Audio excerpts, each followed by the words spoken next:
The land of Egypt, 13th century BC. Jacob and his descendants have all died, and the Israelites have multiplied greatly. And the land of Egypt is filled with them. A new king is in power. He is afraid of the vast number of the Israelites. He is afraid that if the Israelites grow any more, they might have the strength to turn against him. He puts slave masters over them to oppress them with forced labour, and they are used to build Pithom and Ramesses as store cities for Pharaoh. They are made to work under harsh conditions and are brutally beaten and whipped. The Egyptians come to dread the Israelites and so work them ruthlessly.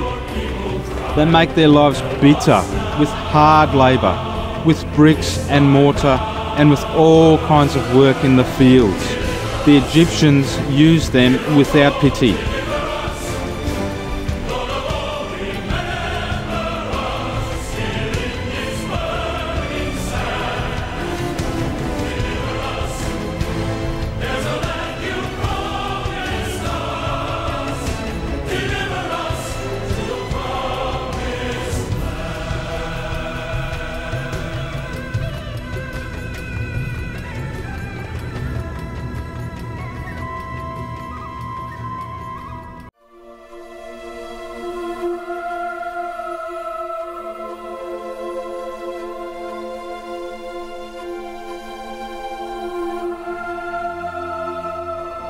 Now Moses sees the oppression of his people, but feels powerless to do anything about it.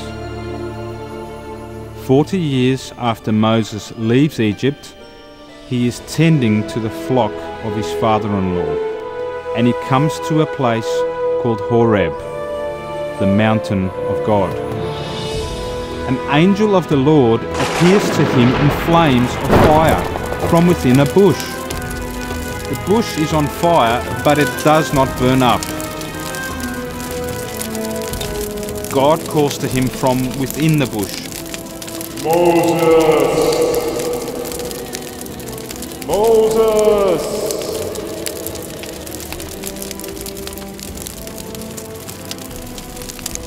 It is here that God reveals his plans to Moses. His plans to use him to rescue the Israelites from the hand of the Egyptians and to bring them out of Egypt into a good and spacious land, a land flowing with milk and honey. At first, Moses feels unworthy at fulfilling such a great task, but God promises him that he will not be alone. Moses will be accompanied by his brother Aaron, and God himself would be with him, providing signs and wonders, proving to the Israelites that the Lord, the God of their fathers, the God of Abraham, the God of Isaac, and the God of Jacob, had appeared to Moses as he had to none other.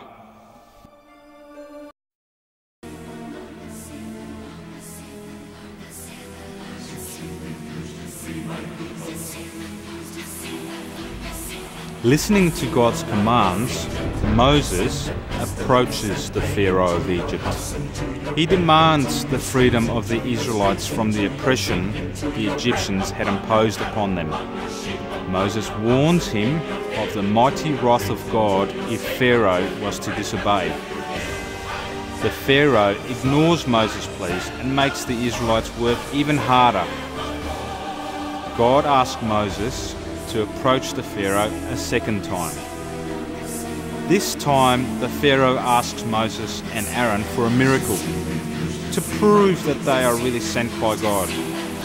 So Aaron throws his staff down in front of Pharaoh and his officials, and it becomes a snake. Pharaoh then summons his wise men and sorcerers, and by their secret arts, they also do the same.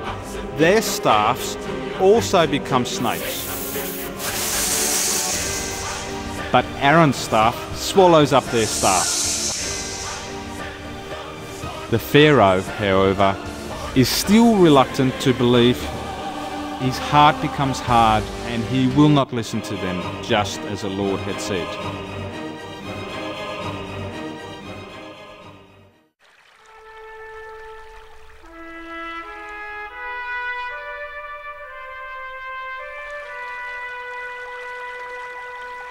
Pharaoh still will not heed the request of God, so God stretches out his hands against Egypt as he had promised.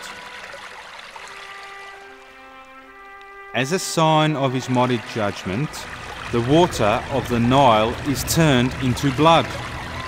The fish of the Nile die, and a foul odour comes from the river, and the Egyptians cannot drink the water.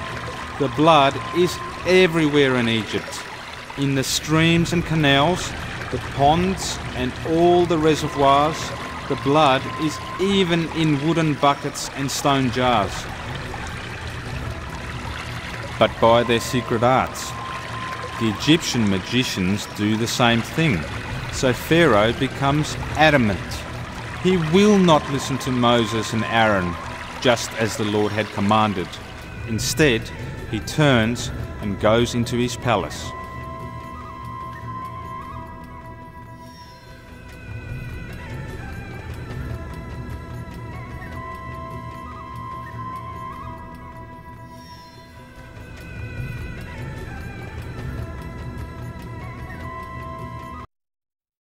It is now 7 days after the Lord struck the Nile.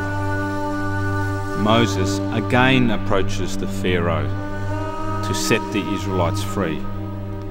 He warns that if Pharaoh doesn't listen, that the Lord would plague the whole country with frogs. But Pharaoh does not listen, so God covers the land of Egypt with frogs. The Nile is teeming with frogs. They go into Pharaoh's palace, into his bedroom, onto his bed. They go into the houses of the officials of Egypt and on the people of Egypt, in their ovens and kneading troughs. The frogs are on Pharaoh, his officials and all of the people in Egypt.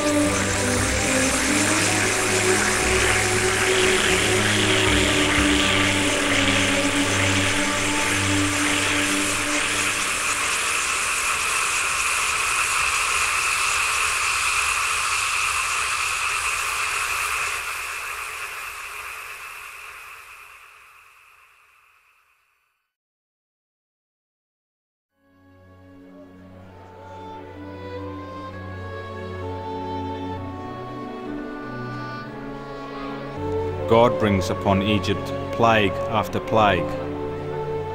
Plagues that the magicians of Egypt are not able to mimic. Even they understand and warn the Pharaoh. But Pharaoh, this is the finger of God. The finger of God. Yet Pharaoh's heart is unyielding and he will not let the Israelites leave Egypt. So God commands Moses and Aaron to take handfuls of soot from a furnace and toss it into the air in the presence of Pharaoh. Moses obeys, and a fine dust covers the whole land of Egypt, and festering boils break out on the men and animals throughout the land. But the Lord hardens Pharaoh's heart again, and he will not free the Israelites.